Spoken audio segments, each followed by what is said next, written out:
So I'm actually here with a guy who used to do game with me a very long time ago. On his very first day of game, I took him out probably, how long ago was it? 8 years ago? No, 7. 7 years ago? So 7 years ago, and then he got into a long-term relationship. He's now single again. He's back out. Well, that's actually a lesson in itself for you guys, is to always kind of, make this a lifestyle. So you're always doing game all the time, so you don't have this shock of, oh, relationship ends. Oh shit, what do I do? And then you run out here and you're like calling up people that you used to game with, trying to get back out there. But so this is Sydney, and down there's like a big park over here. You can see they've opened it all up, and there's the Women's World Cup soccer, and they've got some big TVs in there. And we're just sitting outside. This is like a bit of a vantage point where you have a lot of flow coming out after the game's finished, and you can pump out approaches along this walkway all the way through. So this is a great little vantage point, and utilizing, some sort of a festival or event to your advantage. Also, there's a lot of, you can also just figure out what game is being played, figure out what country is playing, and if you like girls from a certain country, you can come out here and have a, know that particular demographic's going to be here. And I will say that American girls are the friendliest, and if anything, they're giving us IOIs, making us hook. So yeah, I guess the story about American girls, what they get up to when they travel, is real. So anyway, how's getting back in the game? Oh, by the way, this guy, how's getting back in the game? It's hard. It's the fucking after 7 years, it's probably the most shocking thing to your system. But you know what? It feels great coming back, to be honest, even though it's mentally demanding, emotionally demanding on you, and kind of really puts into perspective how much value you lose after 7 years of being in a relationship with other women, and then the value you have towards other women. You learn a few lessons through it. Yeah, and you're a little bit older now, and you're like overthinking things, and also you're trying to make up lost ground, so you're out here spamming it up a little bit more, pumping out more approaches. You're like, why aren't I getting laid? Well, I've got to find love fast. How's it so difficult? Why is it so difficult? Fuck, Dave does a lot. He gets laid every night, and I come back with an empty phone. Or like yesterday, I did 2 approaches and then pulled. But the thing is, like, if I'm out here the entire time, like, I can identify girls that are kind of down, and if you've taken all this time off, it's like, what do you expect? Why is it emotionally draining, though?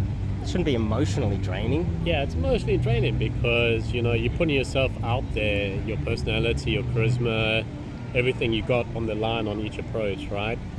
And, like coming back, being new into game, you're going to get rejected a lot, and like that's emotional, right? It takes a lot of getting up in the morning and just going, just walk into the furnace, that forges steel in the end of the day. Yeah, you might be taking it a bit more serious too. That's an important thing you need to take into account, like not taking any of the rejection seriously. You don't have the exposure up as well, because I clearly don't care. And also, like, when you get the girl's number, you forget her name so that you don't get attached to her. It's like, oh my god, that was like wife material, the one that I approached, and then she doesn't respond. Yeah. You get used to, once you that's why guys that are in serious relationships, you don't have to cheat on her. but you can still do some cold approach here and there, and keep yourself warm, be social.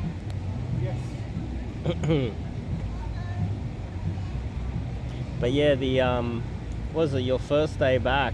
So it was like a brutal day. Oh, it was fucking brutal. It was harsh, He came back and he did the ad stop. Yeah. Was she Russian? She was from Ukraine. Okay. Proper solid 9. Yeah. Yeah, Tall stopped blonde. her in the front of everybody.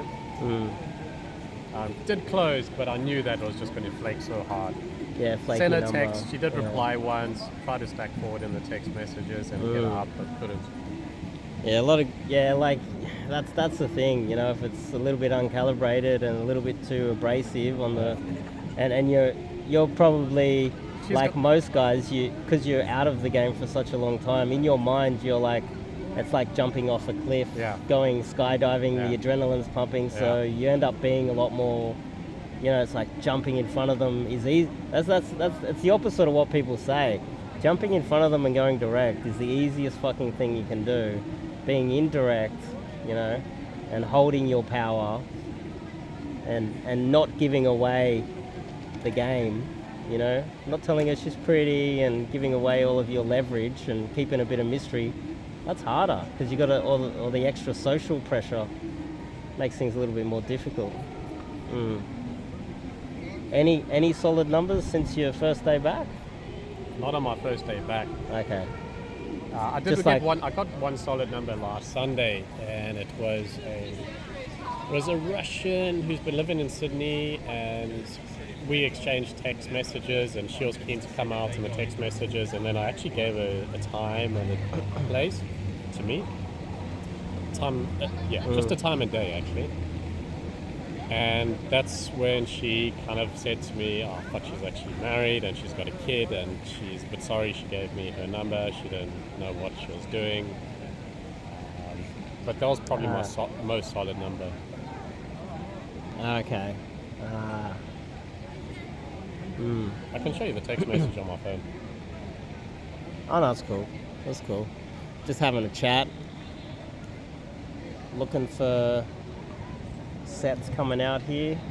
There's been a few. But yeah, you obviously, it's also easier to approach like the Russians, the Ukrainians. Absolutely.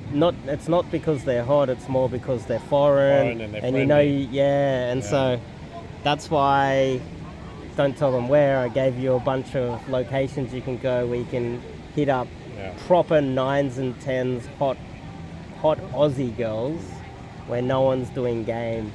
It's like most of these guys out here in YouTube fucking world, they don't know that I grew up in an area just full of hot blondes on the beach. So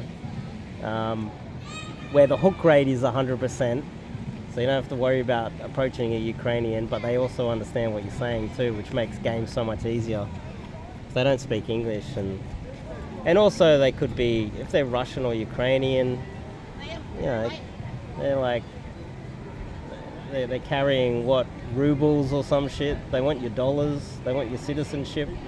She wants to get a hand on your house. Yeah, right. Next 6 years from now, you've lost half your money. You're older. You've gone through no game, and you're fucked. You're like, all right, well, I'm gonna do I'm moving to the Philippines with those fucking losers over there. It's game over. It's game over, dude. It's fucking, you know. Actually, yeah, there's been a few older gamers that have come back recently. I'll tell you about that recently. I got sent a video of a guy that's come back into the game recently. You'd know him, one of the old LDM dudes. He's in Poland now. He's a bit older and grey hair and a bit wrinkly. And he's changed his game actually up to what I try to talk about, which is more like you need to be teasing. You need to be, you know, people frown on negging, but you got to be, like, you lose your power by approaching. You lose a lot of your leverage, you know? So then you lose your leverage again if you go direct when it's abrasive. They think you're uncalibrated. Then you lose it again when you tell them they're pretty because it's like, oh, you're better than me. The only kind of way at that point is to start negging the shit out of them to try and wind back some sort of power in the whole interaction. And it's like yeah, we've just covered this a little bit, but what else is there? Anything that you want to get off your chest? Because I might just end the video here. Yeah, don't get into a long-term relationship. Well, you can get into a long-term. I'm in one now, but I've also got like a rotation, and I've also got like a I'll film down here. I've also got like a bunch of other options, other ones coming in as well, and I can have like one-night stands here and there. Don't go monogamous in a long-term relationship. Yeah. Yeah. And if the system's rigged too, this is another thing that, see, these guys, there's some guys out there, they're like, you can't lie to women. It's like, bitch, Of course you can. women are lying to us all the time. Dude, the game is fucking rigged. From the time you meet her, she has makeup on. Line number one about her face, right? Yeah. You like it starts right there.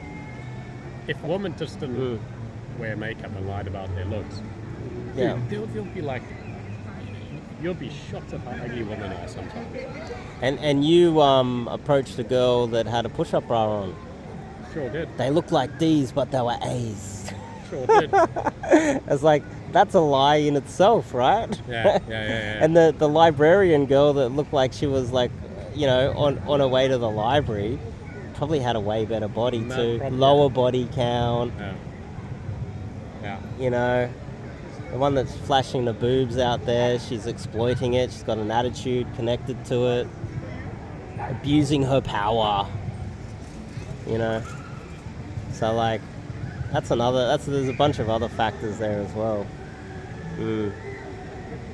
But yeah, your first kind of, I do have I had a guy from America came out recently, and he thought that approaching girls was creepy unless you were super direct and showed your intention immediately. I don't know, he's been brainwashed by some shit. I don't know where he got this idea.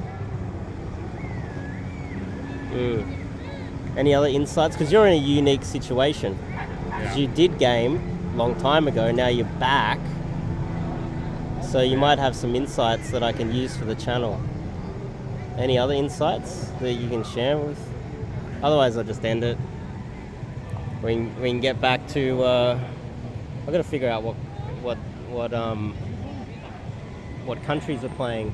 It doesn't look like, by the looks of the demographics here, it doesn't look like one of the. It doesn't look like Ukraine or Poland or United States is playing. Let's just put it that way. Any other insights? Nope. He's off to do an approach. He spotted a blonde. Probably one of the few blondes around here at the moment. But anyway, I'll see you guys in the next video. This is just a off-the-cuff sort of video. I thought we'd add some value. Hopefully it did. And you can also see this is like a nice little vantage point right out the front of the soccer place. There's like lots of flow coming all the way through here. And also we got the flow coming in and out of there. And we've also got people walking around here that can come in here. So it's like a massive crossway area with lots of people walking around. So you can utilize all of the, you pretty much can see 360 degrees, all of the opportunities. So that's a vantage point, beautiful little vantage point. And also, if you think about it, like if you're here and you're walking along like this, like let's just say with that group of girls, you're walking with them, that means every person walking in that direction you don't have access to, unless you look behind yourself and you miss out on it. But anyway, see you guys next video.